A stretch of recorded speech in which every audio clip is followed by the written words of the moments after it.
Assalamualaikum warahmatullahi wabarakatuh. Alhamdulillah, tidak pernah berhenti kita memuji Sang Pencipta Allah. Sebagai orang yang beriman, kita sangat yakin la ilaha illallah, la ma'bud haqqin illallah. Tidak ada pencipta, pemilik, penguasa, raja yang sebenarnya di langit dan di bumi kecuali Allah. Dan kalimat ini tertanam dengan baik di dalam hati setiap orang yang beriman. Dan Allah dengan kemahamurahannya telah memudahkan kita agar berhubungan langsung dengannya dengan kalimat yang sangat mudah untuk diucapkan, penuh dengan berkah dan menjadi penyebab utama segala kebutuhan kita dipenuhi olehnya, yaitu kalimat Alhamdulillah. Maka selalulah basahi dalam bibir kita dengan kalimat ini.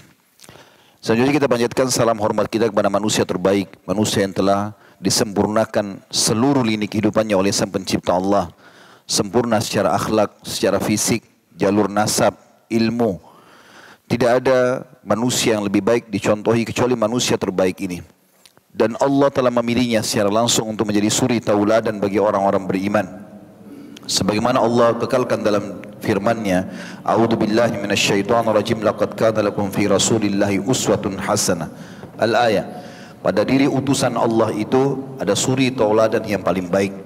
Menciplak hidupnya adalah bagian dari kebahagiaan dan kesempurnaan hidup di dunia ini dan juga di akhirat. Menciplak segala macam yang berhubungan dengannya, makan, minum, pakaian, berumah tangga, berekonomi, berpolitik, apa saja. Dan mengucapkan salam hormat kepadanya dibalas oleh Allah 1 kali dengan 10 kali tambahan rahmat. Dan rahmat Allah luas sekali, masuk dalamnya pengampunan dosa, peninggian derajat dan pemenuhan segala kebutuhan. Maka sangat wajar setelah memuji Allah Alhamdulillah kalau kita selalu membacakan salawat dan taslim kepada Nabi Muhammad sallallahu wa ala alihi wa sahbihi wasallam.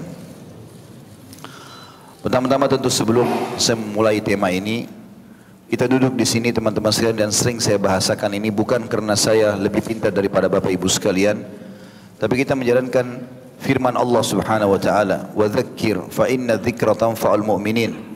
Saling memberikan peringatanlah karena peringatan sangat bermanfaat bagi orang-orang beriman. Juga menjalankan sabda Nabi alaihi salatu wassalam, "Ad-dinun nasihah." Agama ini semua isinya nasihat. Ilmu ini yang kita pelajari teman-teman sekalian adalah sesuatu yang paling mahal dalam hidup kita. Kata para ulama, tidak ada yang lebih mahal daripada ilmu. Tidak ada yang lebih mahal daripada ilmu. Karena memang dengan ilmu itu kita akan bisa mendapatkan apa saja yang kita inginkan. Kata Imam Syafi'i rahimahullah, siapa yang ingin dunia, dia harus berilmu. Siapa yang ingin akhirat, dia harus berilmu. Dan siapa yang ingin keduanya, dia harus berilmu. Dan ilmu di sini adalah ilmu agama. Ilmu itu akan menjaga kita, sementara harta kita sibuk menjaganya.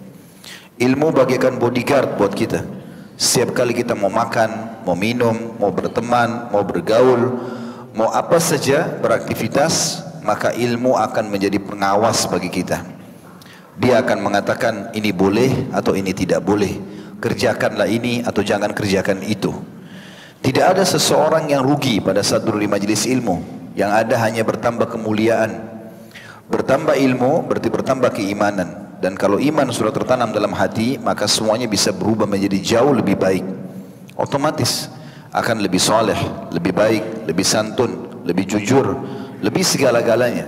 Karena keimanan memang merombak seseorang menjadi orang baik, dan tidak bisa datang iman kecuali dengan ilmu. Itu tujuan utama kita di sini teman-teman sekalian. Jadi kalau ada yang datang hanya sekedar diajak oleh temannya untuk meramaikan majlis atau hanya untuk seremoni, untuk mengetes, mengetahui bagaimana majelis ilmu, diubah niatnya sebelum kita mulai. Niat kita hadir di sini teman-teman untuk mempelajari hukum Allah Subhanahu wa taala. Dengan ikhlas, maka kita juga bisa membuka hati dan pikiran kita untuk bisa menerima apa yang disampaikan. Siapa yang menyampaikan, tapi apa yang disampaikan. Kalau benar, qala Allah, qala Rasul, Allah berfirman, Rasulullah SAW bersabda, terimalah. Amalkan dalam kehidupan kita sehari-hari. Yang selanjutnya juga sebelum melalui tema, saya menjalankan hadis Nabi SAW, man lam yashkurun nas la yashkurullah. Siapa yang tidak berterima kasih pada manusia, maka belum berterima kasih atau bersyukur pada Allah. Berbanding mengucapkan kepada Pak Farid dan seluruh jajaran teman-teman Pelindo dan seluruh pengurus masjid serta seluruh jemaah kota Makassar yang sudah hadir di sini, Jazakumullah khairan sudah hadir di sini, dan juga semua yang berpartisipasi insyaallah diberikan pahala oleh Allah Subhanahu wa taala, baik yang menjadi penyebab adanya acara ini ataupun yang ikut serta dalam mengajak teman-teman dan kerabatnya untuk hadir insyaallah. Tema kita adalah indahnya istighfar dan taubat. Teman-teman sekalian, mungkin banyak orang di antara kita kadang-kadang masih menganggap remeh tentang masalah istighfar ini dan taubat. Padahal terlalu banyak statement salaf yang menitik beratkan tentang pentingnya masalah ini. Ada sebuah buku yang memang buku ini ditulis dengan judul Keajaiban Istighfar, dan saya akan mengambil beberapa poin dalam masalah ini.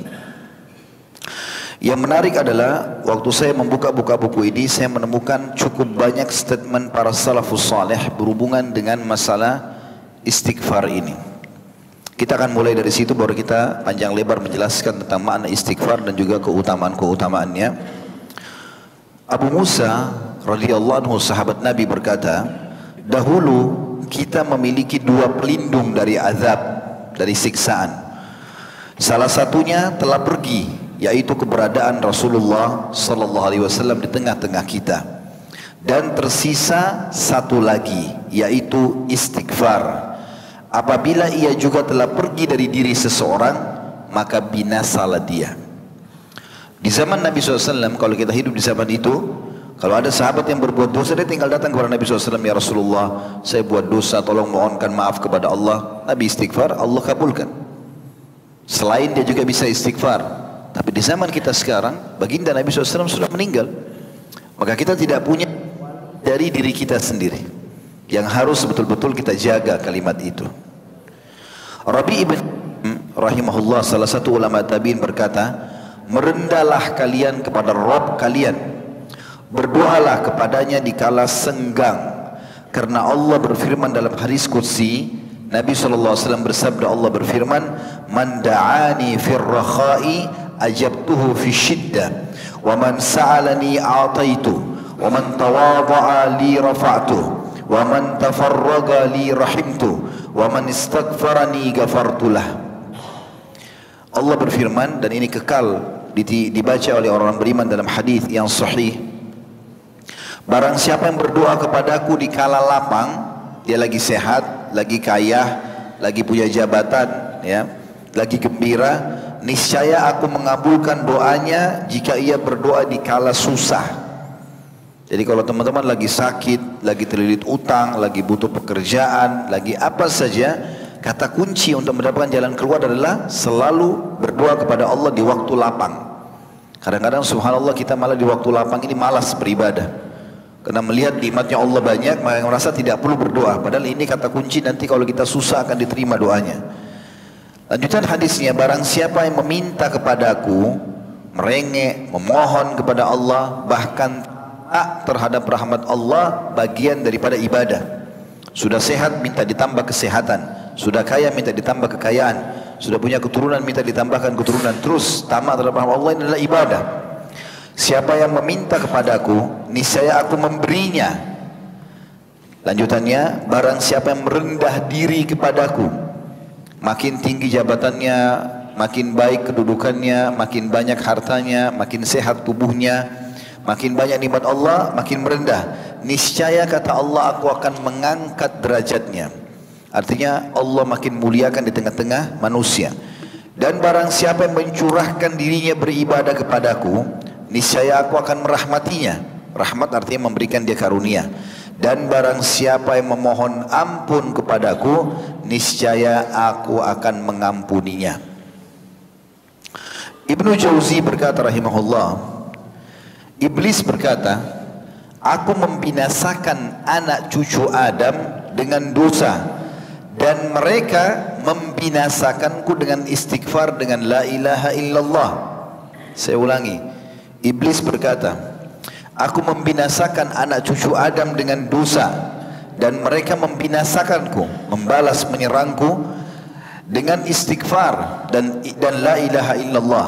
Manakala aku melihat hal itu pada mereka, aku tanamkan hawa nafsu pada mereka, di mana mereka berbuat dosa tapi tidak beristighfar. karena mereka mengira diri mereka berbuat baik. Qatadah rahimahullah berkata, Al-Quran menunjuki kalian penyakit dan obat penyembuh kalian. Saya ulangi, Al-Quran menunjuki kalian penyakit dan obat penyembuh untuk penyakit kalian itu. Penyakit kalian adalah dosa dan obat penyembuh kalian adalah istighfar. Tidak ada teman-teman sekalian yang menahan rezeki dari langit kecuali dosa. Maka istighfar penyebab kita mendapatkan kembali itu semua.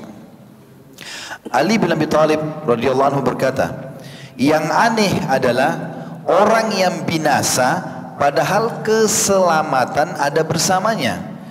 Beliau ditanya, apa keselamatan itu? Kata Ali bin Abi Thalib, istighfar. Jadi dengan istighfar Allah tidak akan hukum dia, karena dia langsung minta maaf kepada Allah. Beliau juga berkata radhiyallahu anhu, Ali berkata, tidaklah seorang hamba diilhami oleh Allah subhanahu wa ta'ala untuk beristighfar sementara dia Allah berkehendak untuk mengazabnya. Maksudnya, kalau Allah mudahkan lisan kita mengatakan astagfirullah dan hati kita ikut dengan itu, berarti Allah memang ingin kita selamat. Juga salah seorang yang saleh dari salafus saleh berkata, hamba berada di antara dosa dan nikmat. Hamba berada di antara dosa dan nikmat. Keduanya tidak akan menjadi baik kecuali nikmat disyukuri, dosa diistighfari. Diriwayatkan juga dari Luqman Al-Hakim bahwa dia berwasiat kepada putranya, wahai anakku, Allah memiliki beberapa waktu, tidak ditolak orang yang meminta pada waktu itu, maka perbanyaklah istighfar. Aisyah berkata radhiyallahu anha, Ummul Mukminin, Tuba, sebuah pohon yang penuh dengan buah-buahan di surga nanti, bagi yang memperbanyak atau mendapat banyak istighfar dalam catatan buku amalnya.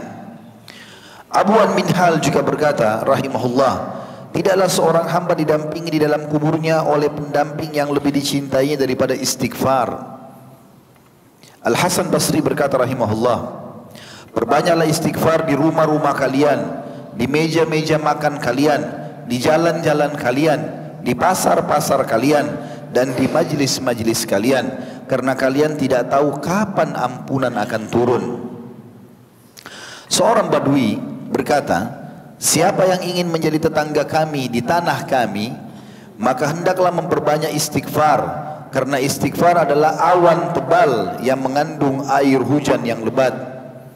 Maksudnya seorang Badui, ada pemimpin di padang pasir pernah berkata, semua orang yang mau datang ke kota kami atau wilayah kami tinggal, maka syaratnya cuma satu, perbanyak istighfar, boleh tinggal bersama kami.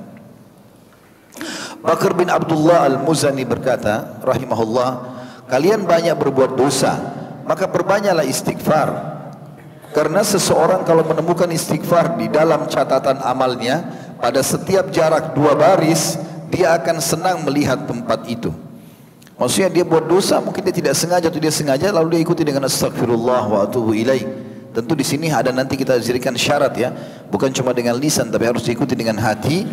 Maka nanti kalau dia terima buku amalnya hari kiamat, ada dosa ternyata ada istighfar setelahnya, ada dosa ternyata ada istighfar setelahnya, maka akan menghapus itu.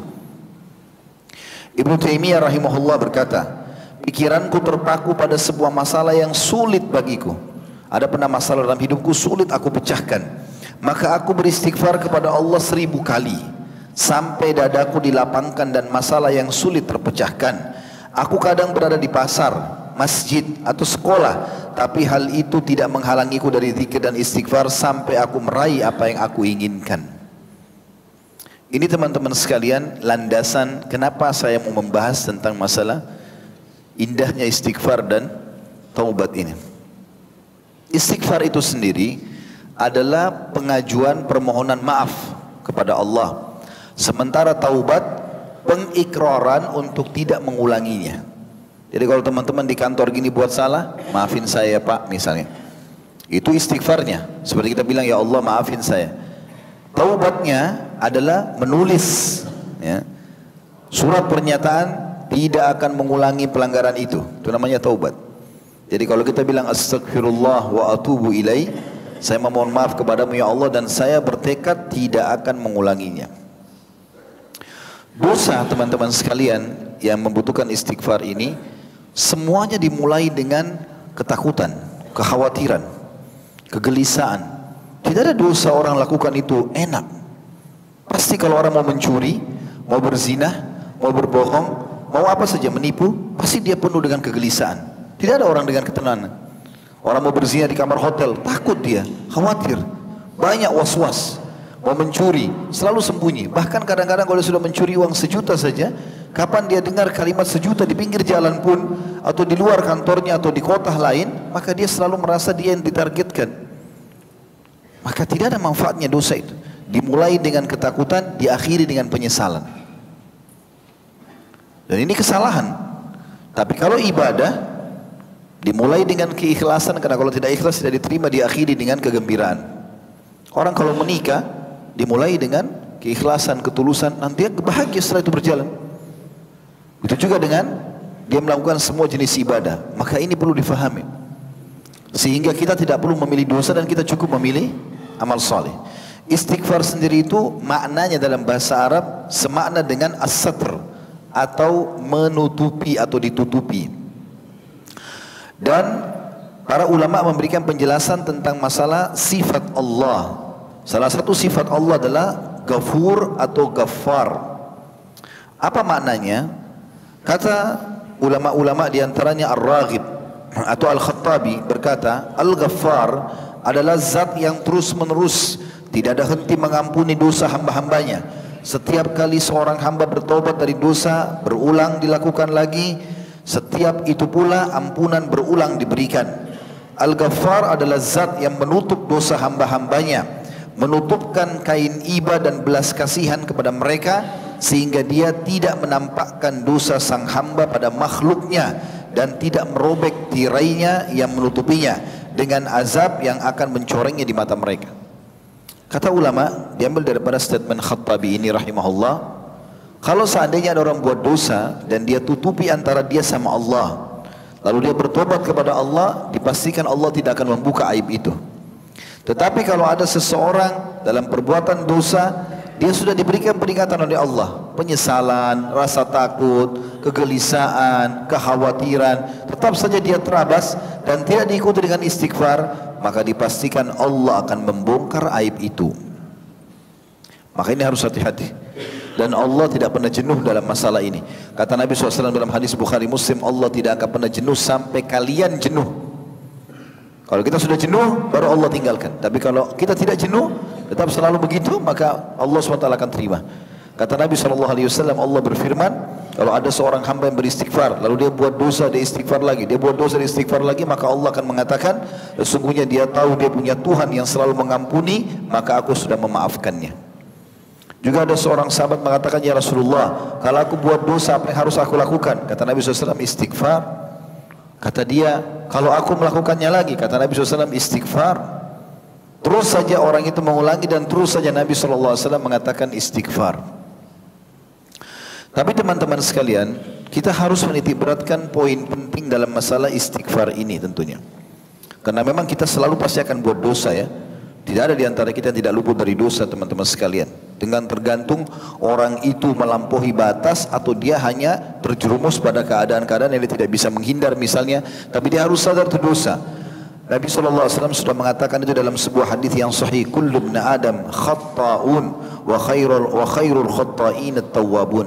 Semua Adam pasti berbuat dosa. Tetapi sebaik-baik mereka adalah yang selalu atau banyak bertaubat. Dan taubat artinya dia berikrar kepada Allah tidak akan mengulanginya, gitu kan. Di sini bukan kita mengatakan lakukanlah dosa lalu istighfar, dosalah istighfar, bukan itu yang dimaksud. Karena nanti akan kita jelaskan ada statement para ulama yang mengatakan kalau istighfar itu hanya boleh diikuti dengan lisan dan hati. Dan memang dia bertekad tidak mengulanginya. Kalau orang seperti ini kemudian dia terjerumus dalam dosa satu waktu tanpa dia sengaja lagi atau dalam kondisi tidak sadar, maka tetap Allah akan terima istighfarnya. Tapi kalau istighfar hanya permainan lisan, astagfirullah, tapi tetap saja masih dalam sesuatu yang haram dengan tidak niat meninggalkannya, maka ini tentu saja istighfarnya itu butuh istighfar yang lain. Sebagaimana dijelaskan oleh para ulama. Saya jelaskan misalnya, atau ini penyampaian disampaikan oleh para ulama berhubungan dengan masalah itu. Ibnu Qayyim berkata rahimahullah, siapa yang beristighfar dengan lisannya dan tidak diikuti oleh hatinya, maka berarti istighfarnya itu harus diikuti dengan istighfar yang lain.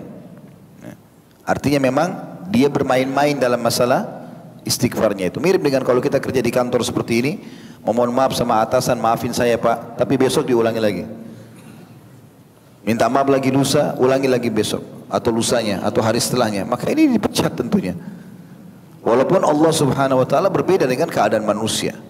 Berulang-ulang pun kita mengerjakan, maka Allah subhanahu wa ta'ala masih bisa memaafkannya. Tapi ingat, memang pada saat kita minta maaf pertama itu, atau pada saat melakukan dosa memang diikuti dengan kehadiran hati.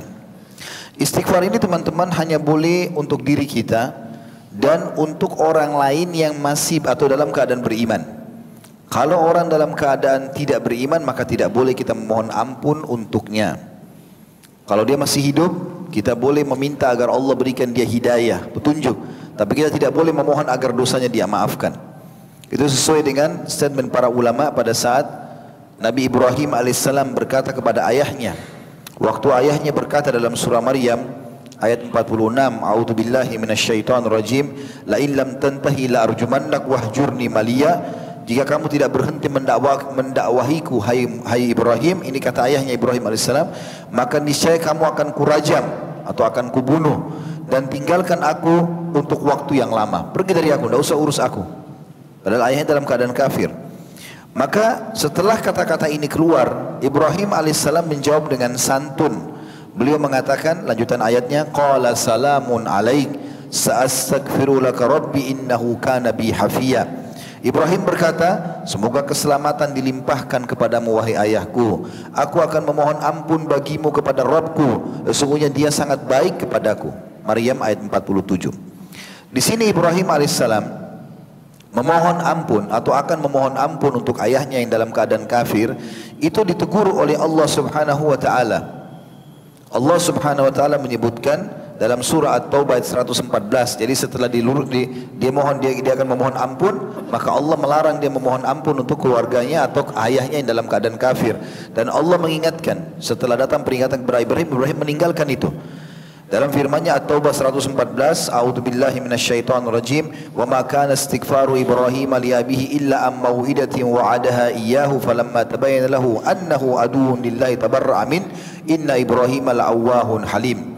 Dan permintaan ampun dari Ibrahim kepada Allah untuk bapaknya tidak lain hanyalah karena suatu janji yang telah diikrarkannya kepada bapaknya itu.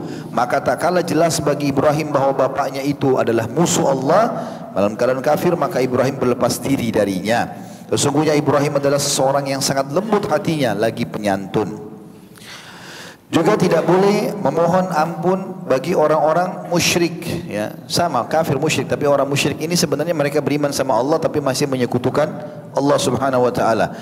Sebagaimana Allah mengingatkan Nabi-Nya Muhammad sallallahu alaihi wasallam di dalam firman-Nya surah At-Taubah 113. A'udzu billahi minasyaitonir rajim, ma kana lin nabiyyin walladzina amanu ma kana lin nabiyyin walladzina amanu an yastaghfiru lil musyrikeen walau kanu uli qurba walau kanu uli qurba min ba'di ma tabayyana lahum annahum ashabul jahim, yang artinya tidaklah sepatutnya bagi Nabi Muhammad sallallahu alaihi wasallam dan orang-orang yang beriman meminta ampun kepada Allah bagi orang-orang musyrik, walaupun orang-orang musyrik itu adalah kaum kerabatnya, sesudah jelas bagi mereka bahwasanya orang-orang musyrik itu adalah penghuni neraka jahanam. Kalau dalam keadaan hidup kita minta agar Allah Subhanahu wa taala memberikan dia hidayah.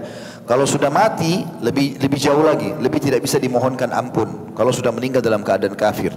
Makanya teman-teman yang masih punya kerabat yang non muslim, usahakan bagaimana dia bisa untuk membantu, ya, menyampaikan kepada dia hidayah, menyampaikan kepada dia syahadat, dan tidak usah khawatir apakah dia terima atau tidak. Tugas kita menyampaikan.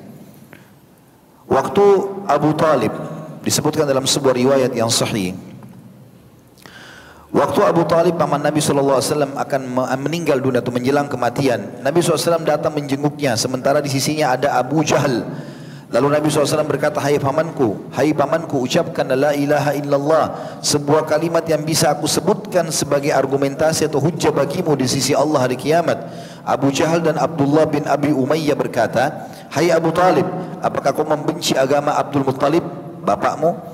Maka mereka berdua terus senantiasa mengulang-ulangi perkataan mereka sampai akhirnya perkataan terakhir yang diucapkan oleh Abu Talib adalah, "Saya tetap berpegang pada agama Abdul Muttalib," atau agama menyembah berhala, musyrik. Maka Nabi SAW bersabda, "Aku akan terus memohon ampun untukmu selama aku tidak dilarang." Maka turunlah firman Allah Subhanahu wa taala, "Ma kana li nabiyyin walladzina amanu an yastaghfiru lil musyrikin walau kanu uli qurba min ba'di ma tabayyana lahum annahum ashabul jahim." Tidaklah sepatutnya bagi nabi dan orang-orang yang beriman memohon ampun kepada Allah bagi orang-orang musyrik, walaupun orang-orang musyrik itu adalah kaum kerabatnya. Sesudah jelas bagi mereka bahwasanya orang-orang musyrik adalah penghuni neraka jahanam. Maksudnya meninggal dalam keadaan kafir. Kemudian juga dalam surah Al-Qasas ayat 56 Allah berfirman, "A'udzubillahi minasyaitonir rajim. Innaka la tahdi man ahbabta walakinnallaha yahdi man yasha wa huwa 'alamu bil muhtadin." Sesungguhnya kau tidak bisa memberikan petunjuk hai Muhammad kepada orang yang kau kasihi, tetapi Allah memberikan petunjuk kepada orang yang dikehendakinya, dan Allah lebih mengetahui orang-orang yang mau menerima petunjuk. Artinya makna ayat ini teman-teman sekalian, kalau ada orang memang Allah sudah tahu sebagai pencipta tidak mau bertaubat, tidak mau baik, maka Allah sesatkan sekalian. Ada orang begitu, subhanallah, kita sudah berikan nasihat, kita berikan masukan, tidak mau dengar. Bahkan sampai kepadanya argumentasi segala macam, dia tidak mau tahu. Ya. Dan ini berbahaya tentunya, peringatan-peringatan Allah datang dia tidak mau, maka Allah sesatkan sekalian. Allah sibukkan dia dengan kemaksiatannya. Wa na'udzubillah tentunya.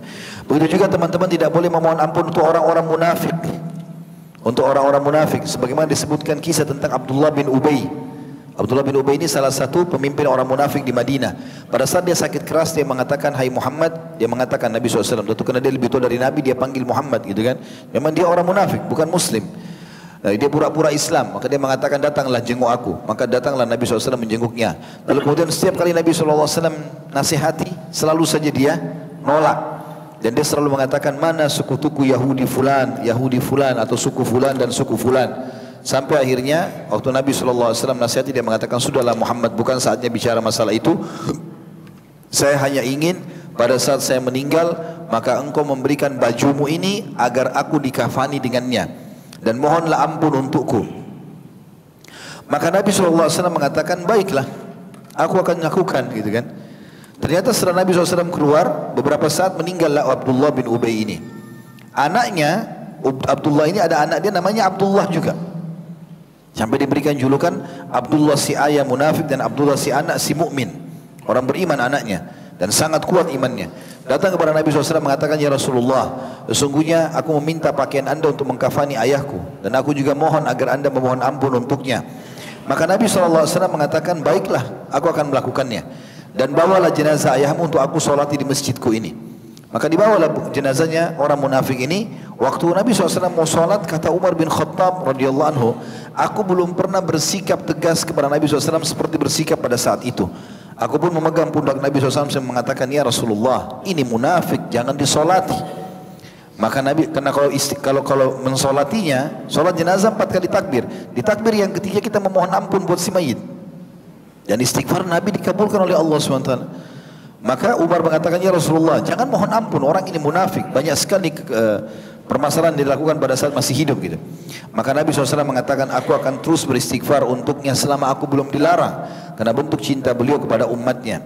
Maka turunlah firman Allah Subhanahu wa taala yang mengingatkan Nabi alaihi salatu wassalam di dalam firman yang sangat masyhur surah At-Taubah ayat 80, "Istaghfir lahum aw la tastaghfir lahum in tastaghfir lahum 70 marratan falan yaghfir Allah lahum dzalika bi annahum kafaru billahi wa rasulih wallahu la yahdil qaumal fasiqin." Kau memohon ampun bagi mereka atau tidak memohon ampun bagi mereka adalah sama saja hai Muhammad. Kendati pun kau memohon ampun bagi mereka 70 kali, namun Allah sekali-kali tidak akan memberikan ampunan kepada mereka. Yang demikian itu karena mereka telah kafir kepada Allah dan Rasulnya, dan Allah tidak memberi petunjuk kepada kaum fasik. Kata ulama, ayat ini jelas turun melarang baginda Nabi SAW untuk beristighfar dan juga memohon ampun untuk orang-orang munafik. Tidak cukup di situ. Allah turunkan surah At-Taubah ayat 84 melarang Nabi SAW untuk mensolati jenazah-jenazah mereka. Sebagaimana bunyi firman Allah At-Taubah ayat 84, A'udzu billahi minasyaitonir rajim, wala tusalli ala ahadin minhum mata abadan wala takum ala qabri innahum kafaru billahi wa rasuli wa matu wa hum fasiqun. Janganlah kamu sekali-kali mensolati jenazah seorang yang mati di antara mereka, maksudnya kaum munafik. Dan janganlah kamu berdiri mendoakan di kuburnya. Sesungguhnya mereka telah kafir kepada Allah dan Rasulnya dan mereka mati dalam keadaan fasik. Sementara Nabi SAW kalau mengantar jenazah para sahabat, maka beliau selalu mengatakan istaghfiru li akhikum fa innahu al-ana yus'al. Sekarang memohon ampunlah kalian kepada Tuhan kalian untuk teman kalian ini, karena sungguhnya dia sekarang akan ditanya. Baik teman-teman sekalian, lebih dalam kita membahas masalah ini, Fudail bin Iyad juga berkata, ya, manusia paling berdusta adalah mereka yang mengulangi perbuatan dosa yang pernah dilakukannya. Kita sekarang meninggalkan tidak bolehnya memohon ampun untuk orang-orang tadi, itu sudah cukup. Sekarang kita kembali ke diri kita sendiri, bagaimana kita bertobat dan istighfar kepada Allah. Tapi Fudail mengingatkan sebelum jauh membahas lafaz-lafaz istighfar, dan ada beberapa poin berhubungan dengan masalah itu adalah, kata Fudail bin Iyad, salah satu ulama tabi'in rahimahullah, manusia paling berdusta adalah manusia yang mengulangi perbuatan dosa yang pernah dilakukannya. Manusia paling bodoh adalah yang memperlihatkan amal kebaikannya. Manusia yang paling dekat dengan Allah justru yang takut kepadanya. Dan manusia tidak akan sempurna sehingga agamanya mampu mengalahkan nafsunya. Dan manusia tidak akan binasa sehingga nafsunya mengalahkan agamanya. Dan ini sebuah nasihat yang luar biasa. Oleh karena itu teman-teman, kita harus betul-betul menjaga. Sekali kita istighfar, memang kita jaga diri kita dari dosa. Sudah katakan tadi, dosa itu selalu diawali dengan ketakutan, diakhiri dengan penyesalan. Tapi kalau ada seseorang terjerumus dalam dosa, jangan dia putus asa dari rahmat Allah, tetap dia kembali kepada Tuhannya. Karena syaitan, kata para ulama, seringkali kalau seseorang sudah berbuat dosa, maka dia membuatnya putus asa. Kamu kan sudah kotor, kamu sudah terlanjur buat, lakukan aja lagi. Kamu kan sudah minum khamr segelas, terlanjur. Kamu sudah berzina sekali, terlanjur. Kamu sudah mencuri sekali, terlanjur. Lakukanlah. Dia suruh mengulangi. Padahal dengan mengulangi dosa tersebut berarti juga mempersiapkan diri untuk menerima dosa atau hukuman lebih banyak. Yang benar adalah kalau kita melakukan dosa, langsung bertobat kepada Allah, istighfar dan kembali. Memohon kepada Allah SWT agar hati kita ditenangkan untuk tidak mengulangi dosa itu lagi. Ada beberapa jenis lafaz-lafaz istighfar yang ditulis oleh para ulama. Di antaranya adalah yang pernah Nabi SAW baca, disebutkan dalam hadis Bukhari, Rabbighfirli wa tub alayya innaka antat tawwabur rahim. Rabbighfirli artinya ya Tuhanku, wahai penciptaku, ampunilah aku dan terimalah tobatku. Wa tub alayya, Rabbighfirli wa tub alayya innaka antat tawwabur rahim, sesungguhnya kau maha menerima taubat lagi maha penyayang. Juga Nabi SAW bersabda dalam sebuah hadis yang diriwayatkan Abu Dawud, Tirmidzi, Al-Hakim, dan ini sahih sesuai dengan syarat Imam Bukhari Muslim. Siapapun yang membaca Astaghfirullah alladzi la ilaha illa huwal hayyul qayyum wa atubu ilaih, ada sifat Allah Al-Hayyu Al-Qayyum, yang artinya aku memohon ampun kepada Tuhan Allah yang tidak ada Tuhan yang berhak disembah kecuali Dia, yang maha hidup. Ini tadi Al-Hayyu, lagi yang terus-menerus mengurus makhluknya, ini Al-Qayyum, dan aku bertobat kepadanya, maka akan diampuni dosanya walaupun sebanyak buih di lautan. Astaghfirullahaladzim, astaghfirullahalladzi la ilaha illa huwal hayyul qayyum wa atubu ilaih. Juga ada lafaz yang lain diriwayatkan oleh Imam Bukhari Muslim. Nabi SAW sering membaca astaghfirullah wa atubu ilaih. Ini yang paling ringkas, astaghfirullah wa atubu ilaih, astaghfirullah wa atubu ilaih. Ini juga artinya aku memohon ampun kepada Allah dan bertaubat kepadanya. Di antara juga yang diajarkan Nabi SAW adalah sayyidul istighfar atau tuannya istighfar, yang berbunyi Allahumma anta rabbi la ilaha illa anta khalaqtani wa ana abduka wa ana ala ahdika wa wa'dika mastata'at a'udzu bika min syarri ma sana'tu wa abu'u laka bi ni'matika alayya wa abu'u bidhanbi faghfirli fa innahu la yaghfiru dhunuba illa ant. Ya Allah, engkau adalah Rabbku, dan makna Rabb pencipta, pemilik, penguasa, pemberi rezeki. Tidak ada Tuhan yang berhak disembah kecuali Engkau. Engkaulah yang telah menciptakanku dan aku adalah hambamu. Aku senantiasa berada dalam perjanjian denganmu, dan aku yakin akan janjimu tentang pahala bagi orang yang beriman dan hukuman bagi orang-orang yang durhaka. Semampuku, aku berlindung kepadamu dari kejelekan yang aku perbuat atau dosa yang aku perbuat. Aku mengikuti nikmatmu atau aku mengakui nikmatmu kepadaku serta aku mengakui dosa-dosaku. Oleh karena itu ampunilah aku, karena sungguhnya tidak ada yang mengampuni dosa kecuali Engkau. Dan ini disebutkan oleh riwayat Imam Muslim. Dan ini kata Nabi SAW, siapa yang membacanya pada pagi hari tulus karena Allah, kemudian dia meninggal sebelum sore hari, maka dipastikan dia masuk ke dalam surga. Dan siapa yang membacanya di malam hari walaupun cuma sekali, yakin dalam hatinya, maka kemudian dia meninggal sebelum pagi, dipastikan dia masuk ke dalam surga. Kondisi yang paling baik untuk beristighfar dan bertaubat adalah dianjurkan terutama setelah melakukan ibadah. Makanya setelah sholat ada lafaz astagfirullah, astagfirullah, astagfirullah minimal atau dibaca oleh Nabi SAW 3 kali dengan lafaz itu, astagfirullah, astagfirullah, astagfirullah. Juga selepas melakukan ibadah haji, sebagaimana Allah berfirman dalam surah Al-Baqarah 199, A'udzu billahi minasyaitonir rajim, thumma afidu min haitsu afadan nas wastaghfirullah innallaha ghafurur rahim, innallaha ghafurur rahim. Kemudian bertolaklah kamu dari tempat bertolaknya orang-orang, yaitu padang Arafah, dan memohon ampunlah kepada Allah. Sesungguhnya Allah Maha Pengampun lagi Maha Penyayang. Juga yang kedua, istighfar di akhir malam, dan ini sangat dianjurkan. Kalau seseorang bangun tengah malam, maka memperbanyak istighfar. Allah menyebutkan di dalam Al-Imran, surah Al-Imran ayat 17. Jadi walaupun tidak sholat malam ibadah tersendiri.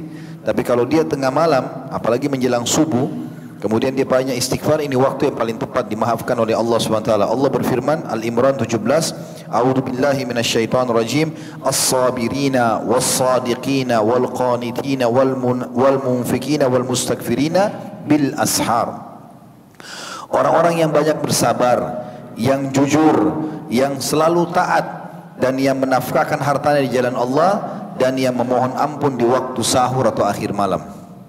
Subhanallah, saya berapa kali membaca ayat ini belum sempat engah tentang masalah makna ashar.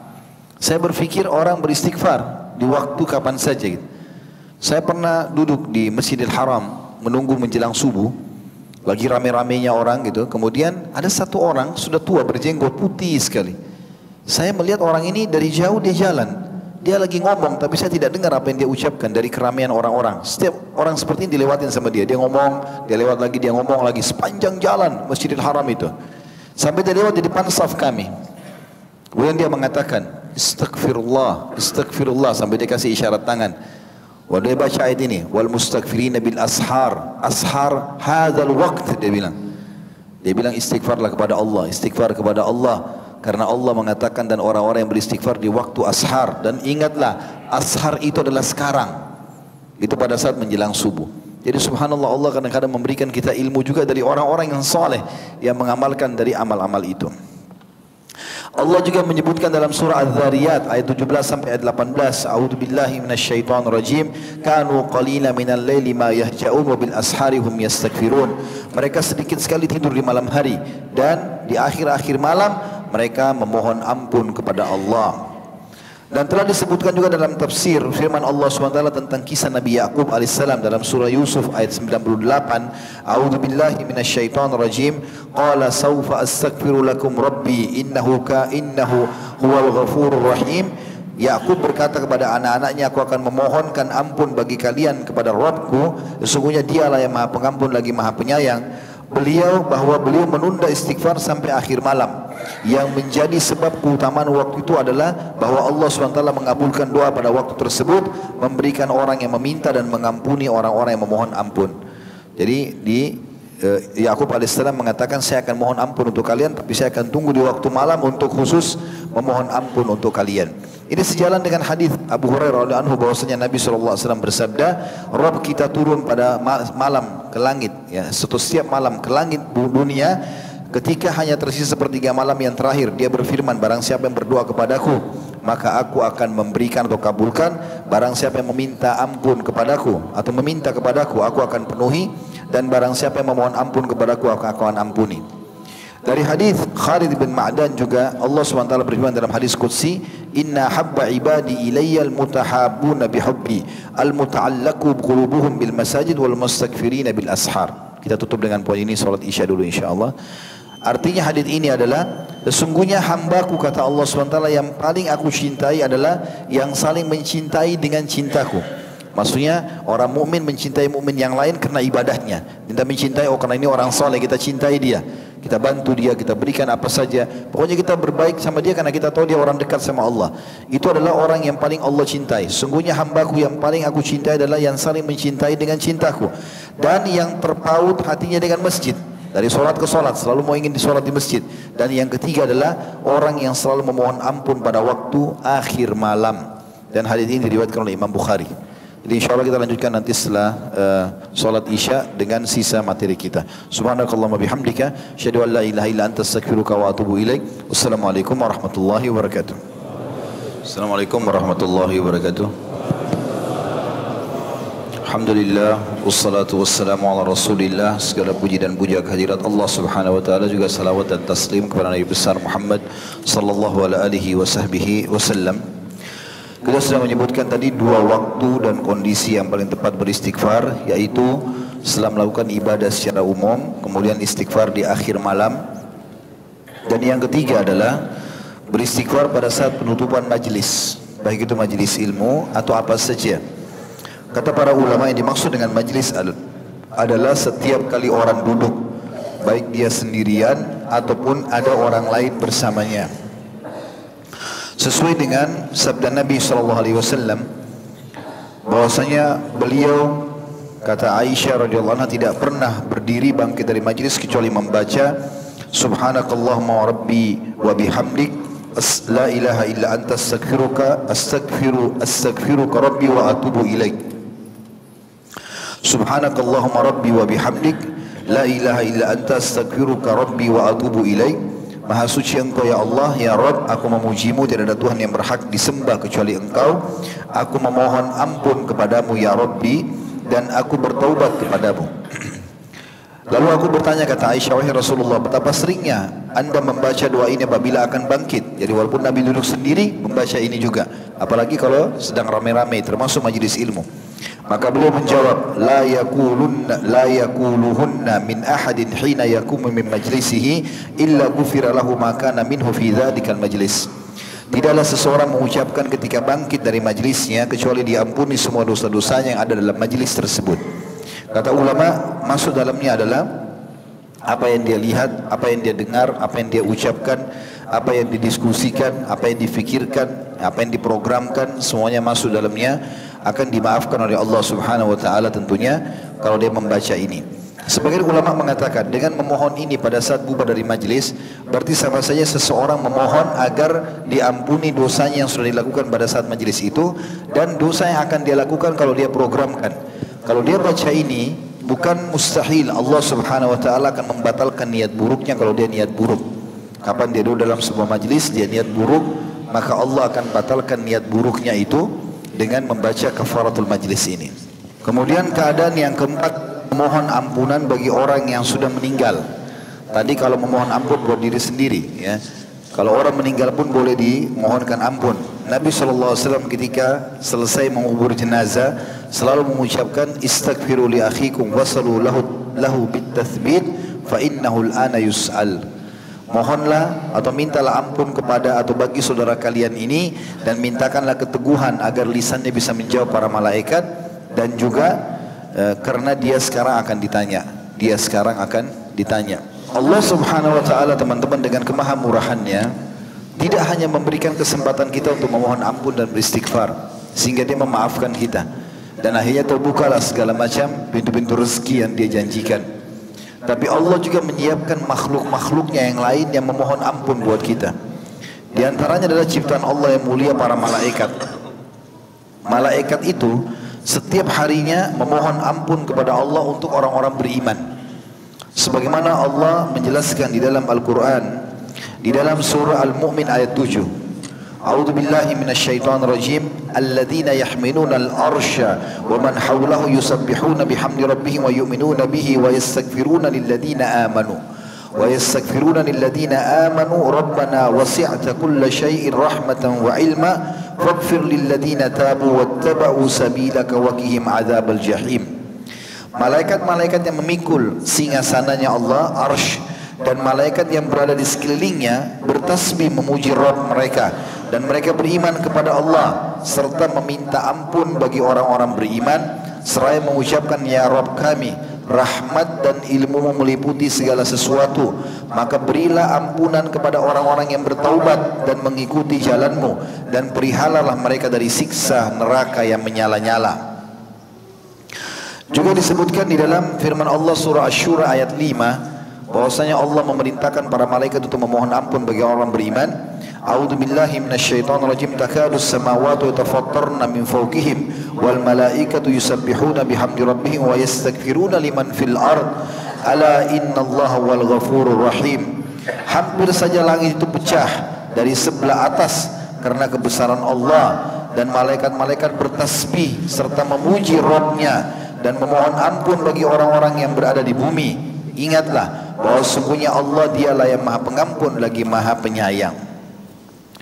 Teman-teman, bagi yang masih malas beristighfar dan bertaubat, maka ini manfaatnya sangat besar sebagaimana sudah kita jelaskan statement para ulama salaf.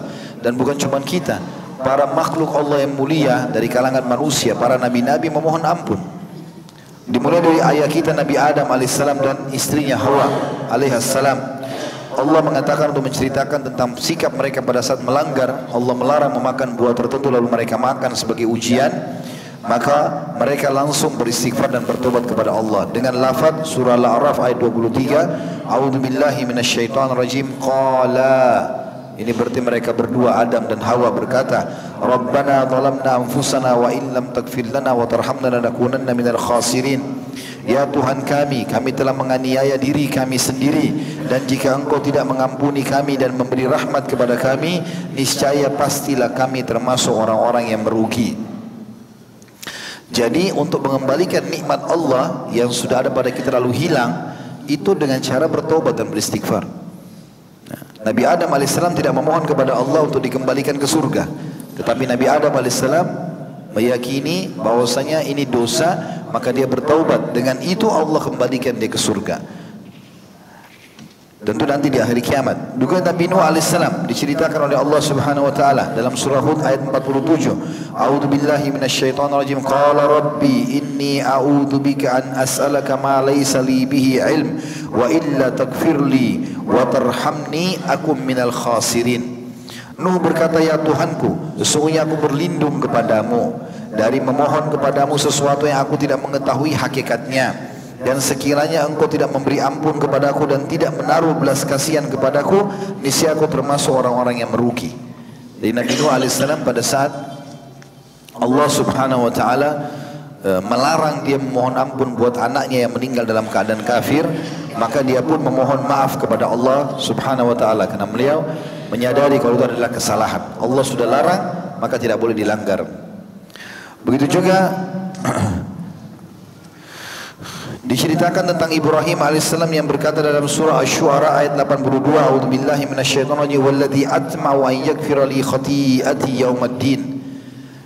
Demi zat atau dan zat Allah yang amat aku inginkan akan mengampuni kesalahanku pada hari kiamat nanti. Begitu juga dengan kisah para nabi-nabi yang lainnya cukup banyak, tapi kita cukupkan dengan kisah Nabi Muhammad alaihissalam, di mana Allah Subhanahu wa taala juga menyebutkan tentang masalah istighfarnya Nabi alaihissalam. Dalam surah An-Nasr ayat 3 Allah mengatakan untuk memerintahkan nabinya untuk memohon ampun, fasabbih bihamdi rabbika wastaghfir innahu kana tawwaba.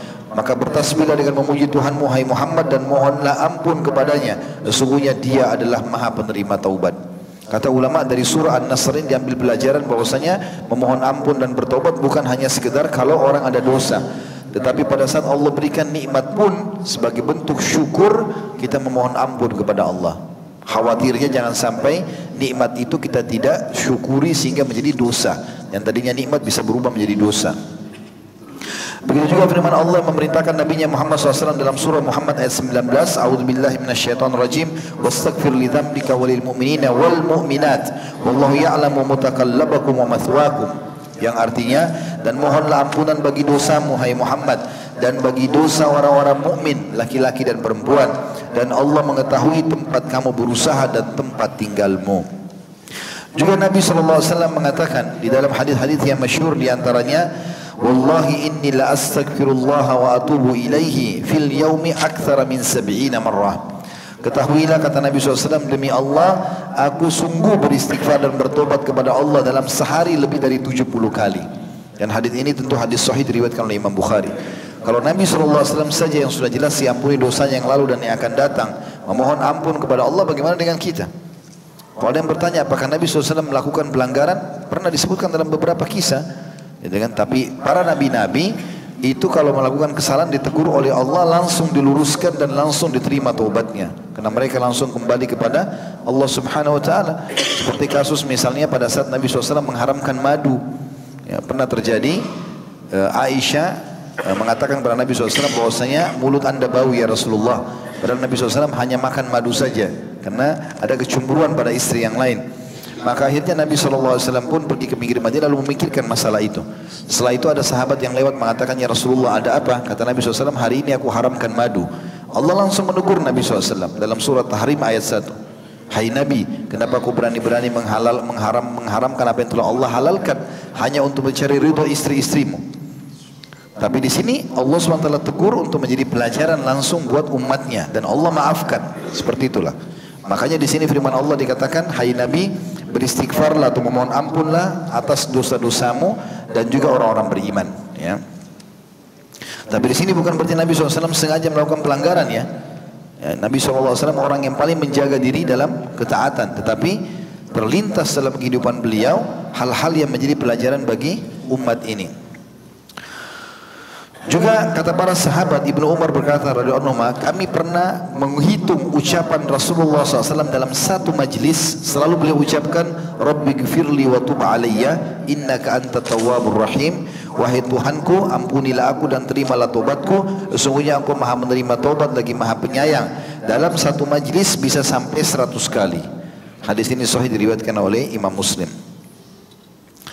Juga Nabi SAW sering mengucapkan dalam doanya yang masyhur, Allah maghfirli khati'ati wa jahli wa israfi fi amri wa ma anta alamu bihi minni.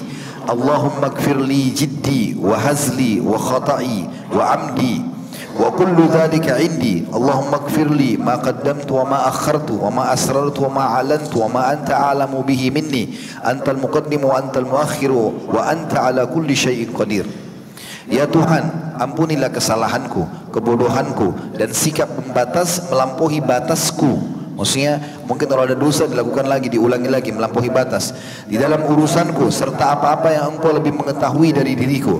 Ya Allah, ampunilah aku pada kesalahan yang aku lakukan dalam seriusku dan senda gurauku, kesalahan yang tidak aku sengaja atau yang aku sengaja, semua itu ada padaku.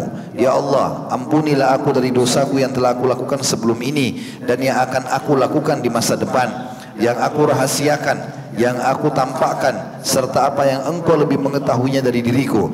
Engkau lah yang mendahulukan siapa yang Engkau kehendaki kepada rahmat-Mu, dan Engkau pula yang mengakhirkan siapa yang Engkau kehendaki dari rahmat-Mu, serta Engkau lah yang maha kuasa atas segala sesuatunya. Ini disebutkan oleh Imam Bukhari Muslim di dalam hadis yang sahih. Beristighfar ini teman-teman memiliki banyak manfaat. Di antaranya adalah dia menunaikan titah Allah Subhanahu Wa Taala dalam ibadah sendiri. Selain dia memohon ampun, dia sendiri ibadah. Jadi dicatat sebagai tambahan ibadah amal soleh kita dengan mengucapkan astagfirullah.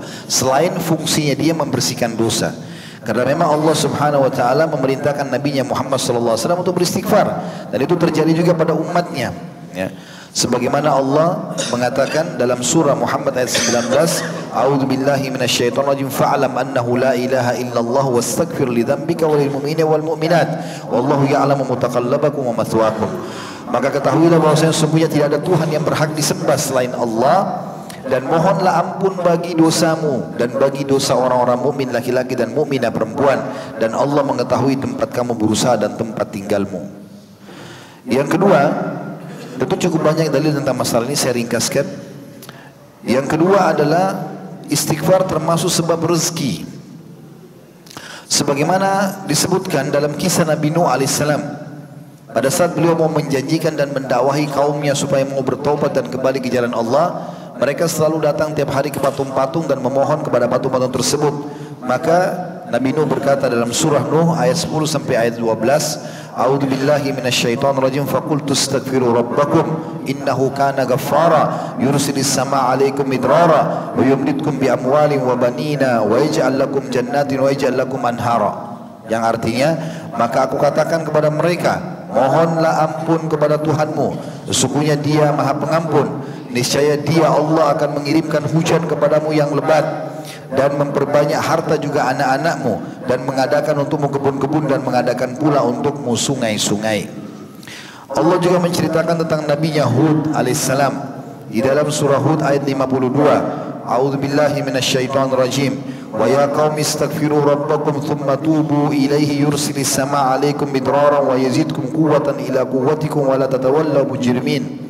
Dan Nuh atau Hud berkata kepada kaumnya, hai kaumku, mohonlah ampun kepada Tuhan kalian, lalu bertaubatlah kepadanya. Niscaya dengan istighfar dan taubat itu Dia akan menurunkan hujan yang sangat deras atasmu, maknanya rezeki yang banyak dari langit, dan Dia akan menambahkan kekuatan ke atas kekuatanmu, dan janganlah kamu berpaling dan berbuat dosa.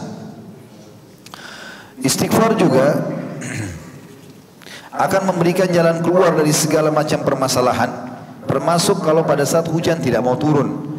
Disebutkan dalam sebuah riwayat bahwasanya Umar bin Khattab radhiyallahu anhu di zaman khilafahnya beliau pernah terjadi peceklik. Lalu kemudian beliau mengajak manusia untuk sholat istisqa, minta turun hujan. Lalu kemudian beliau memperbanyak istighfar. Lalu setelah itu beliau bubarkan, setelah memohon ampun bubarkan. Lalu ada orang-orang yang bertanya, wahai Amir Mukminin, kenapa anda tidak memohon turun hujan? Maka kata Umar, aku telah memohon hujan dengan hal yang terbaik yang bisa mengundang hujan itu, yaitu istighfar. Lalu beliau membaca firman Allah tadi, mohonlah ampun kepada Tuhanmu, sesungguhnya Dia Maha Pengampun, niscaya Dia akan mengirimkan hujan kepadamu yang lebat. Juga kata Nabi SAW, man aktsara istighfara ja'alallahu lahu min kulli dhiqin makhraja wa min kulli hammin faraja wa razaqahu min haitsu la yahtasib. Siapa atau barang siapa memperbanyak istighfar, jadi banyak, bukan 1-2 kali, tapi rutin lisannya mengucapkan itu. Ya, kalau bahasa saya biasa di pengajian, 2 kalimat zikirin luar biasa. Alhamdulillah, astagfirullah. Ini luar biasa. Alhamdulillah memperbanyak nikmat, istighfar mengampuni dosa. Ini kalau sering kita ucapkan luar biasa, tanpa lagi ada perhitungan. Ya. Kalau perlu tidak ada lagi jumlahnya. Seperti Ibnu Taimiyah tadi mengatakan, beliau mempunyai masalah yang sangat berat, lalu beliau beristighfar sampai 1000 kali dan akhirnya Allah SWT berikan jalan keluar dari permasalahannya. Hadis ini bermakna barang siapa memperbanyak istighfar, niscaya Allah akan menjadikan untuknya jalan keluar dari setiap kesempitan dan kelapangan dari setiap kesedihan, dan Allah memberinya rezeki dari arah yang tidak disangka-sangka. Hadis ini hadis sahih riwayat Imam Ahmad. Istighfar yang banyak dibaca juga menyebabkan menjadi masuk ke dalam surga. Sebagaimana sudah kita sebutkan tadi hadis tentang Sayyidul Istighfar, hadis sahih riwayat Bukhari. Ya, Allahumma anta rabbi la ilaha illa anta khalaqtani sampai akhir sudah kita bacakan tadi. Kata Nabi SAW, siapa yang baca di pagi hari ikhlas dan yakin dalam hatinya tentang istighfar ini, maka kalau dia meninggal sebelum sore hari dia pasti masuk surga. Kalau dia baca malam hari, yakin dalam hatinya. Dalam hadis ini dikatakan mungkin, ya, dia harus yakin dalam hatinya. Wa huwa muqinun biha, dia yakin dengan kalimat istighfar atau saat istighfar ini, maka dia ucapkan malam hari. Kalau dia meninggal sebelum pagi hari, dia pasti masuk ke dalam surga.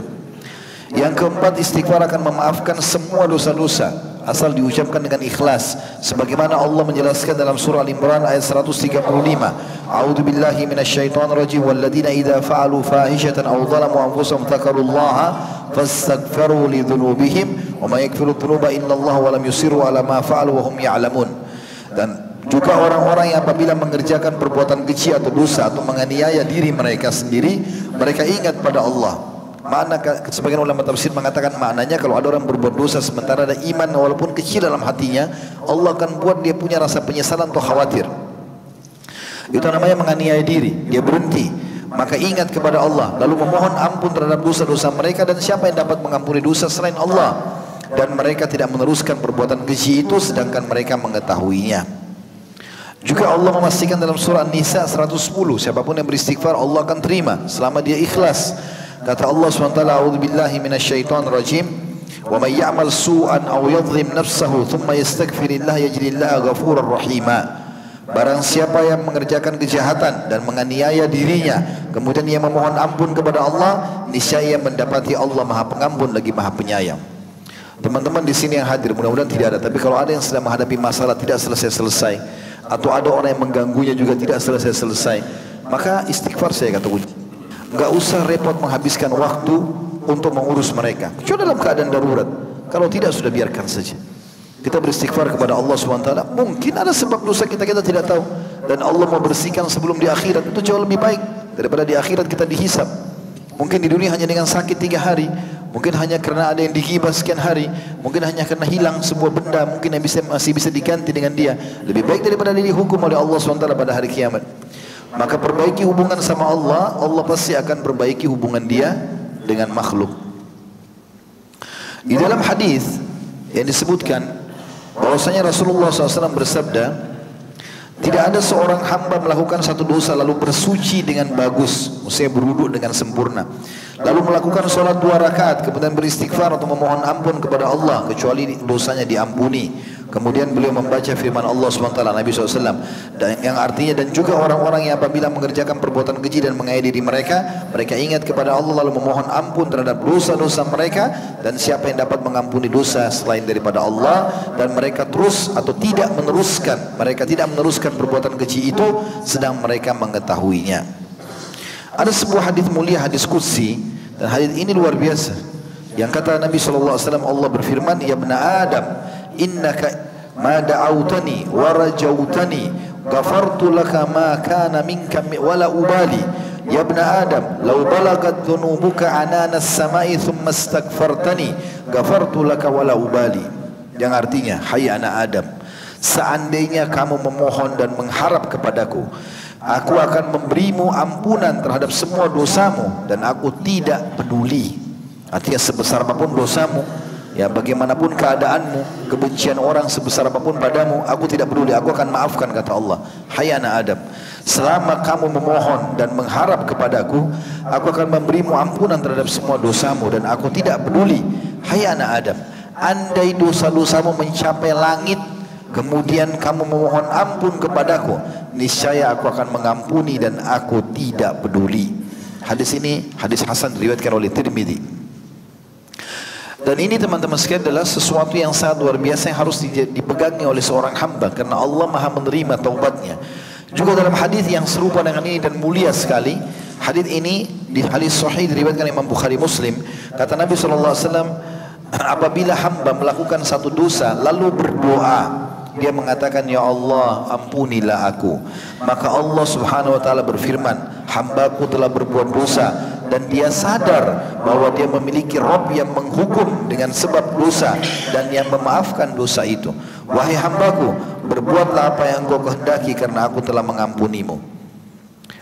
Juga di dalam hadis yang lain, sebuah athar bahwasanya iblis berkata, wahai Rabbku, demi keperkasaanmu, aku akan selalu menipu atau mengatur tipu daya buat anak Adam selama ruh-ruh mereka masih di badan mereka.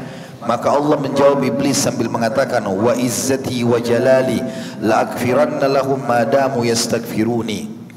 Demi keperkasaanku dan keagunganku pula, aku benar-benar akan mengampuni mereka selama mereka memohon ampun kepadaku. Makanya tadi iblis di awal perkataan salah salafus saleh kan mengatakan, ya, Ibnu Qayyim mengatakan, dia mengatakan, aku membinasakan manusia atau anak Adam dengan dosa dan mereka membinasakanku dengan istighfar, dengan la ilaha illallah. Hudzaifah bin Yaman radhiyallahu anhu berkata, saya adalah seorang yang berlidah tajam pada keluargaku. Maksudnya dia kalau berbicara tegas, keras suaranya. Maka saya berkata, wahai Rasulullah, saya khawatir lidahku akan memasukkanku dalam api neraka. Lalu Nabi SAW bersabda, fa'aina anta minal istighfar, fa'inni la astaghfirullah fil yawmi mi'ata marrah. Maka di mana kau dari istighfar, wahai Abi Dzar? Sesungguhnya aku beristighfar kepada Allah dalam sehari 100 kali. Kata sebagian ulama, mungkin orang tidak akan melakukan dosa 100 dosa dalam sehari, dan bisa saja Allah mengampuni dengan satu istighfar, diampuni juga itu satu dosa, sehingga bisa membersihkan dosa-dosa pada hari itu. Kemudian juga yang kelima, istighfar bisa mencegah dari azabnya Allah. Hasan Basri berkata rahimahullah, wahai anak Adam, meninggalkan dosa lebih ringan bagimu daripada mencari taubat. Juga Allah Subhanahu wa taala telah berfirman bahwasanya azabnya Allah tidak turun selama orang-orang beristighfar. Dalam surah Al-Anfal ayat 33. Tentu ayat ini turun teman-teman sekalian pada saat orang-orang Mekah menantang Nabi SAW untuk mendatangkan azab. Maka Allah berfirman, A'udzubillahi minasyaitonirrajim, wa ma kana Allahu liyu'adzibahum wa anta fihim wa ma kana Allahu mu'adzibahum wa hum yastaghfirun. Allah sekali-kali tidak akan mengadab mereka sedangkan kamu berada di tengah-tengah mereka, hai Muhammad. Ini tadi sesuai dengan statement sebagian salaf atau sahabat Nabi Abu Musa al-Asy'ari radhiyallahu anhu yang mengatakan, kami memiliki dua senjata untuk bisa dimaafkan oleh Allah. Salah satunya adalah keberadaan Nabi SAW. Tapi Nabi sudah meninggal, tinggal yang kedua. Allah mengatakan, dan Allah sekali-kali tidak akan mengadab mereka sedangkan kamu, hai Muhammad, berada di tengah-tengah mereka, dan tidak pula Allah akan mengadab mereka selama mereka masih beristighfar. Yang keenam, istighfar adalah sebab diangkatnya derajat setelah kematian.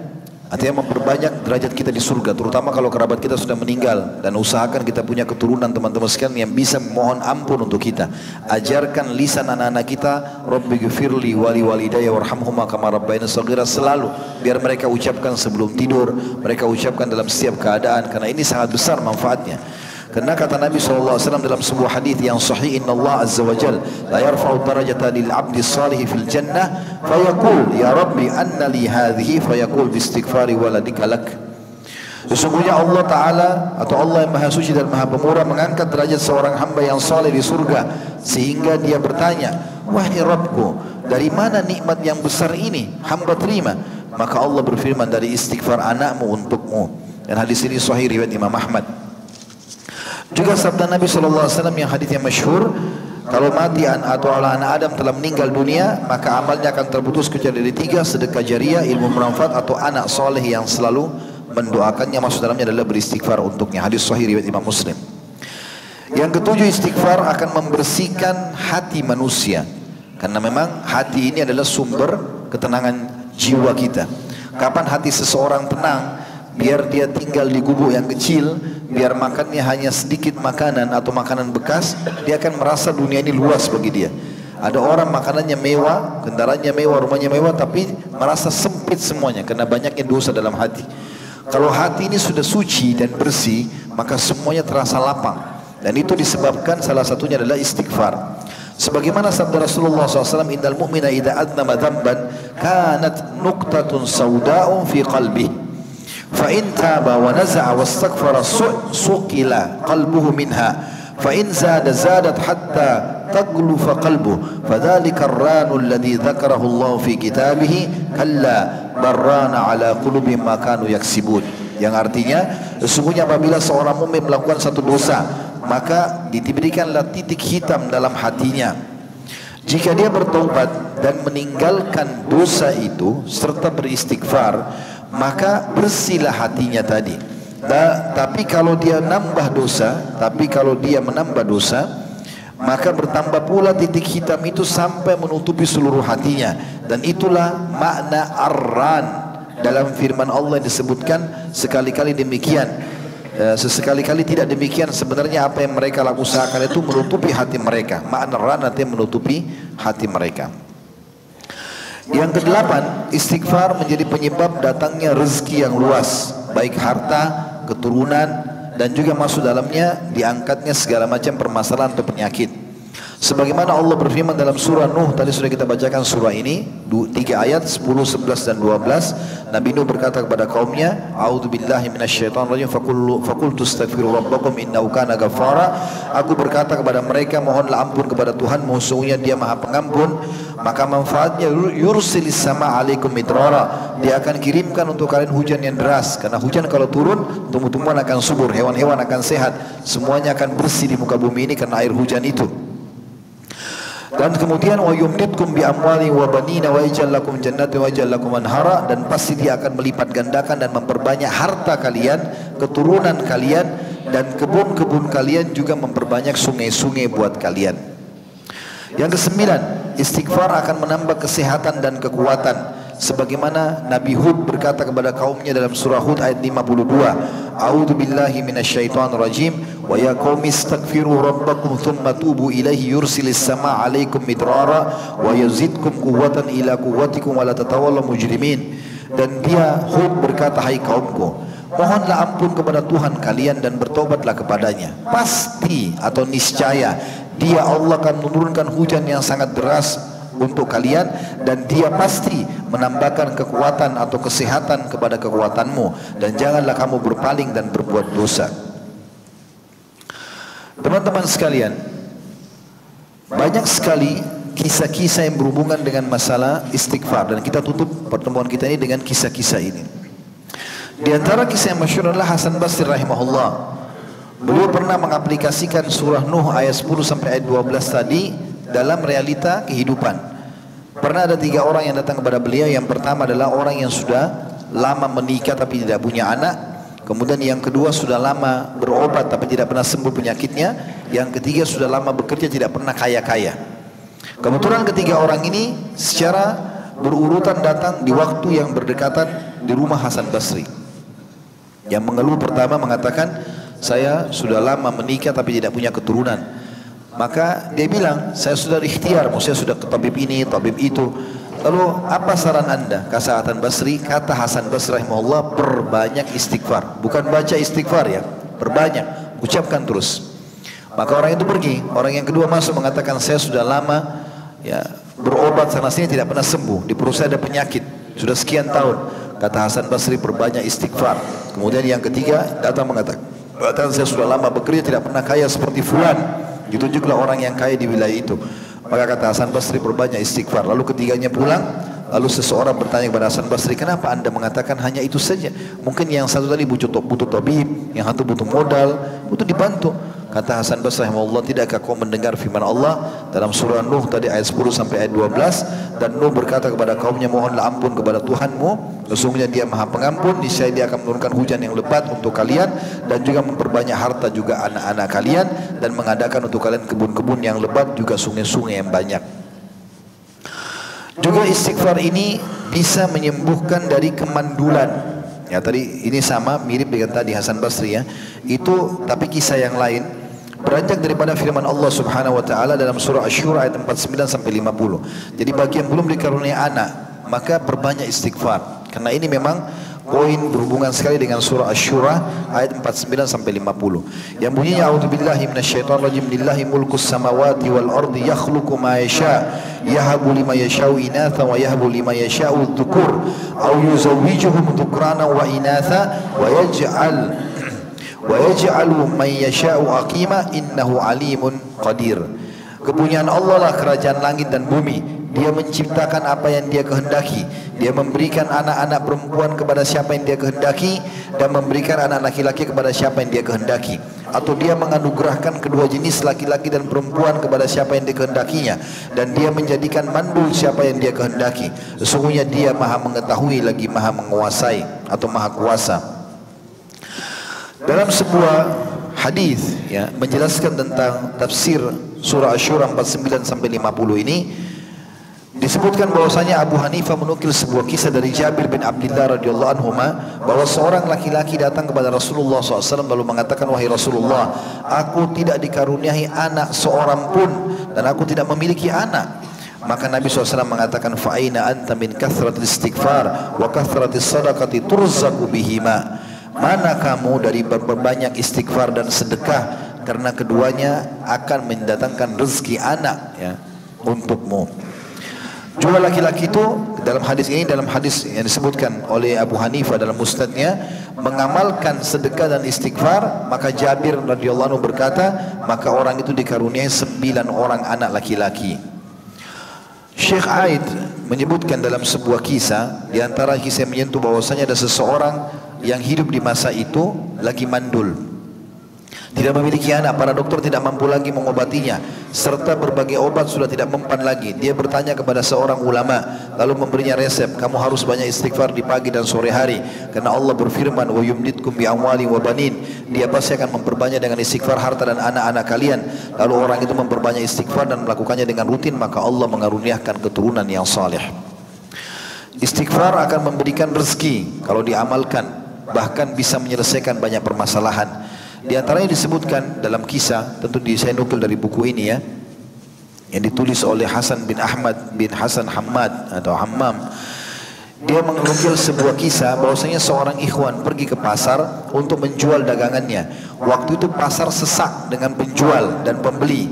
Ini berita gembira bagi para pedagang. Kalau dagangannya tidak laku, maka ini solusinya. Orang ini duduk di tempat yang telah disiapkan untuk jualan dan menjajakan dagangannya. Sementara itu ia duduk di dekatnya. Waktu berlalu lama tapi orang-orang tidak ada yang tertarik dengan barangnya. Orang-orang datang melihat kemudian pergi. Tidak ada yang menawar ataupun membeli sedikit pun. Dia sangat membutuhkan uang dan mau tidak mau harus menjual barangnya ini. Waktu sudah lama tapi tidak seorang pun mau membeli. Dia merasa sempit dan mulai berpikir apa yang harus dia lakukan. Seketika muncul di ingatannya dalam ingatannya sebuah hadis Nabi yang berbunyi, siapa yang memperbanyak istighfar, niscaya Allah akan menjadikan untuknya kelapangan dari setiap kesedihan dan jalan keluar dari setiap kesempitan, dan Allah memberikan rezeki dari arah tidak disangka-sangka. Maka dia pun mulai beristighfar dan beristighfar non-stop. Dia bercerita, demi Allah, tak kala saya memulai istighfar, orang-orang mulai datang kepadaku. Yang ini ingin membelinya, yang lain lagi ingin agar dia membelinya. Maka yang satu meninggikan harta atau harganya, yang satu meninggikan lebih banyak lagi. Sampai akhirnya mereka berebut dan habis daganganku. Alhamdulillah. Saya pun pulang ke rumah membawa seluruh uang yang saya harapkan, dan kedua mata saya meneteskan air mata karena rezeki yang Allah berikan ini. Begitu dalam kisah yang lain dinukil bahwasanya seseorang pernah bertengkar suami istri dalam rumah tangganya. Maka kata orang ini, dia ceritanya seperti itu, dinukil dalam buku ini saya bacakan. Di suatu hari aku pulang ke rumah dalam keadaan letih dan penuh beban. Aku membuka pintu ketika tiba-tiba istri menunggu penuh dengan tanda marah dan emosi. Maksudnya istrinya marah dengan dia. Dia langsung menjelajahiku dan dengan berbagai pertanyaan, menanyakan beberapa pertanyaan. Saya tidak bisa menguasai diri lalu menghadapinya dengan emosi dan amarah yang sama. Malam sudah larut sementara debat dan masih terus berlanjut sampai menjelang subuh. Akhirnya istriku mengambil inisiatif meninggalkan rumah dan pergi ke rumah orang tuanya. Saya berusaha mengurungkan tekadnya tapi tidak berhasil. Dia masuk kamar kami, mempersiapkan tasnya lalu bergegas pergi. Saya meninggalkannya dan keluar dari rumah tanpa tahu kemana dia pergi atau tanpa tahu kemana harus pergi. Saya sangat emosional dan marah pada saat itu. Di samping rumahku terdapat sebuah masjid dan azan sebentar lagi dikumandangkan. Saya masuk masjid, berwudu dan sholat 2 rakaat. Ini waktu masih sholat tahajud karena subuh belum masuk. Tak lama kemudian azan subuh dikumandangkan. Saya pun sholat subuh berjamaah. Saya diam di masjid beristighfar kepada Allah Subhanahu Wa Taala, dan keadaan itu terus berlangsung kurang lebih 1 jam. Lalu saya bangkit pulang ke rumah dan membuka pintu ketika tiba-tiba istriku duduk menungguku dengan senyum. Saya mengucapkan salam dan bertanya, kamu masih berkeras hati ingin pergi? Maka dia berkata, tidak, saya menyesal atas apa yang telah saya perbuat. Lalu saya bergumam, ini aneh, apa yang terjadi sebenarnya? Kemudian saya bertanya tentang rahasia di balik perubahan itu. Dia berkata, demi Allah, kata istrinya, saya tidak tahu. Akan tetapi sejak 1 jam yang lalu jiwa saya menjadi tenang dan saya sadar kalau saya salah, dan lalu Allah memberiku petunjuk. Saya teringat waktu itu, kata si suami, bertepatan dengan waktu yang saya duduk di masjid dan saya beristighfar kepada Allah, dan sesuai dengan sabda Nabi SAW, siapa memperbanyak istighfar, niscaya Allah akan memberikan kepadanya kelapangan dari setiap kesedihan dan jalan keluar dari setiap kesempitan, dan Allah memberinya rezeki dari tempat tidak disangka-sangka. Dan ini jelas sekali diberikan oleh atau dijanjikan oleh Nabi alaihi salatu wassalam. Tentu di sini banyak sekali kisah-kisah teman-teman sekalian, saya tidak bacakan semua, tapi ada di antara hal yang luar biasa adalah tentang masalah kisah gempa di Pakistan. Begitu ditulis dalam buku ini ya. Yang diketahui oleh banyak orang, di mana korbannya mencapai ribuan. Pertolongan Allah SWT berkenan menyelamatkan seorang laki-laki dari kematian.